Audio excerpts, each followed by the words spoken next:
across the border in Ukraine. It marks the first time that Poland and NATO air defenses have engaged directly in that conflict. In the meantime, the world is responding to Israel's deadly airstrikes targeting Hamas officials inside Qatar, a key U.S. ally. The White House quick to condemn that attack. We've got it all covered. Let's get started with NBC's Molly Hunter and this breaking news out of Poland overnight. Molly, good morning. Savannah, good morning. That's right. Poland says it shot down a number of Russian drones that had crossed over the Ukrainian border into Polish airspace, calling it an act of aggression, a large-scale provocation, adding that the Russian drones were a, quote, direct threat. It is unprecedented in the last 3.5 years since Russia invaded Ukraine. Poland's prime minister said it is the first time Russian drones have been shot down over a NATO country. He says Polish and NATO air defenses were used this morning, and this is a big deal, a reminder that NATO member states, including the United States, are committed to the collective defense of fellow NATO countries. Now, the NATO Secretary General just spoke minutes ago. He called it absolutely reckless. That is a direct quote. And Ukrainian President Volodymyr Zelensky, said this attack was no accident. He estimated around 24 Russian drones crossed the Polish border during the massive attack on Ukraine. And this morning, a Russian diplomat denied the drones were Russian, but provided no evidence. Savannah? As mentioned, this is an act of provocation from Russia. What does this mean for these peace talks, this potential ceasefire deal that the White House has been seeking between Ukraine and Russia? Yeah, Savannah, nothing good. Ceasefire negotiations were already in a very delicate position. Russia has been escalating its overnight drone attacks on Ukraine in recent weeks. And in Washington, President Trump has voiced frustration with Russian President Putin following that summit in Alaska. But attacks like today only put any kind of deal further away. Savannah? Molly Hunter with this breaking news out of Europe. Thank you. Well, let's turn now to another global hotspot, the Middle East. U.S. officials and other world leaders now speaking out against Israel's strike on Hamas, their leadership inside Qatar, an attack that could have a far-reaching impact on the push for a ceasefire deal there. Also, the hostage deal to end the war in Gaza as well. NBC's chief international correspondent, Keir Simmons, has made his way to Qatar. He's on the ground in Doha. Keir, good morning. Hey, Greg, good morning to you. Yeah, this is another international crisis for President Trump to deal with. An Israeli official just saying that Israel does not always act in the interests of the United States. President Trump saying when he learned of the attack on Qatar, where I am here now, he tried to warn them, but the bombs were already falling on this city.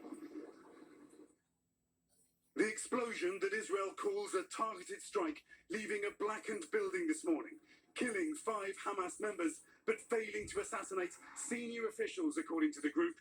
The president saying Israel did not tell him in advance. Well, I'm not thrilled. I was very unhappy about it. Very unhappy about every aspect. Trump writing that Qatar have been, quote, bravely taking risks with us to broker peace, and that the strike does not advance Israel or America's goals, but adding eliminating Hamas is a worthy goal. Israel's prime minister insisting it was fully justified because he says it targeted senior Hamas leaders responsible for October 7th. Israel acted wholly independently, and we take full responsibility for this action. The blast site still surrounded by security this morning. This is the heart of the diplomatic quarter in this capital city. You can see the police have still cordoned off streets. It is visibly a residential area. Global condemnation overnight from across the Middle East and from Europe to Asia, calling it a violation of sovereignty, escalatory and reckless. Qatar calling it cowardly. Its spokesman speaking to NBC News this morning. Prime Minister Netanyahu not only does not want peace, but he is willing to forego all his responsibilities as an international statesman and act like an individual who is on a rampage, on a personal rampage. The country has been criticized for hosting Hamas's political wing and praised by US officials for its mediation in negotiations to end the war. Now, this brazen strike signals Israel's position, with implications for the Palestinians and Israeli hostages. And Craig, the Qataris are threatening a response, not a military response, a legal response, but they tell me, for now at least, they believe the peace process around Gaza is shattered. Craig? Keir Simmons Force in Qatar. Keir, thank you. Back home, President Trump continuing to try and distance himself from the Jeffrey Epstein scandal, denying again overnight that he wrote that suggestive birthday message to the convicted sex offender. We've got two reports from Washington, starting with NBC senior White House correspondent Garrett Haight. Garrett, good morning. Hey, Savannah, good morning. And yeah, last night on an outing to a restaurant not far from the White House, meant to show a safer, more welcoming D.C., President Trump was met by protesters and by reporter questions about that letter to Jeffrey Epstein. The president told me yesterday he considers the controversy over that letter to be a, quote, dead issue. But this morning, it's serving as new fuel for the push to force the release of all of the government's Epstein files. Overnight, while dining out in Washington, D.C., President Trump facing protests.